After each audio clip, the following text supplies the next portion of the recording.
इसके सेवन से पक्षाघात, लकवा, अर्दित ग्रीष्रसी एकाज़वात, अर्धाग्नवात आदि बात विकारों में अच्छा लाभ होता है। किंतु पक्षाघात में इसका विशेष उपयोग किया जाता है। इस रस में कांत लौह भस्म, नाग भस्म, अपरक भस्म आदि उत्तम तथा जल्दी फायदा करने वाली दवाएं पड़ी हुई हैं। अतः यह दवा वातविकारों में निश्चित रूप से लाभ पहुंचाती है। यह रसायन बहुत तीक्ष्ण है, अतः वात प्रधान या कफवात प्रधान विकारों में विशेष लाभदायक है। साथ ही यह बृंहण, जीवनीय विषधन और कीटाणुनाशक भी है। शारीरिक अवयवों, हाथ पांव, आँख, कान, नाक आदि की चेतना शक्ति और इनकी क्रिया, संचालनादि क्रिया का नष्ट हो जाना ही पक्षाघात कहलाता है। इन दोनों में से किसी एक का ह्रास हो जाने से अपूर्ण पक्षाघात तथा दोनों शक्ति का नाश हो जाने से संपूर्ण पक्षाघात कहा जाता है।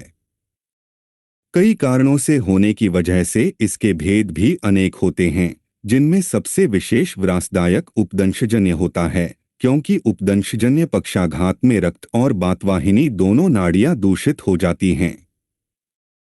अतः यह अधिक दिन तक कष्ट देता है। कभी कभी विष की उम्रता के कारण अथवा शीत वायु या शीत प्रदेश और शीतकाल में ठंडी चीजों का सेवन विशेष करने से भी पक्षाघात हो जाता है। हृदय की निर्बलता के कारण मानसिक दुख की वेदना सहन करने में असमर्थ मनुष्य को भी यह रोग होता है। ऐसे मनुष्य को जब विशेष मानसिक क्षोभ होता है तो अकस्मात संपूर्ण शरीर की वातवाहिनी और रक्तवाहिनी नाड़ियां दूषित हो जाती हैं और उनमें दूषित रक्त संचय होने के कारण पक्षाघात हो जाता है। रक्त संचय की अधिकता से रक्तवाहिनी नाड़ियां उसका भार वहन करने में असमर्थ हो जाती हैं। अतः वे नाड़ियां फूट जाती हैं और उनमें से रक्तस्राव होने लगता है। पक्षाघात की उत्पत्ति में जैसे साधारणतया इसके दो कारण चेतना शक्ति का ह्रास तथा उसकी क्रिया का नाश होना होते हैं, इसी तरह उसकी चिकित्सा में भी दो भेद होते हैं। एक तो विकृत रक्त को सुधारना और दूसरा दूषित रक्तवाहिनी नाड़ी के घावों को पूर्ण करना। ऐसी दशा में आयुर्वेदोक्त दृश्यत रक्त का सुधार करने वाली असिद्ध दवाइयां जैसे शुद्ध शिलाजीत, ताप्यादि लौह, गुग्गुल, स्वर्णमाक्षिक भस्म आदि के प्रयोग से बहुत शीघ्र लाभ होता है। इन दवाइयों के सेवन से दोनों काम हो जाते हैं, दूषित रक्त भी सुधर जाता है और क्षत की पूर्ति भी हो जाती है। परंतु बीच में कुपथ्य करने से इस रोग के झटके पुनः आने लगते हैं, जिससे रोगी को पुनः कष्ट होने लगता है।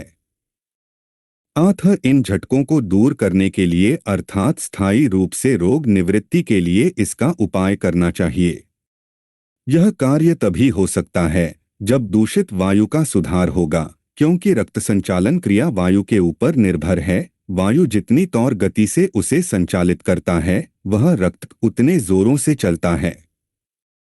अतः यदि वायु की गति में वृद्धि हो गई हो तो उसे शांत कर अपनी अवधि के अंदर लाने का प्रयत्न करना चाहिए।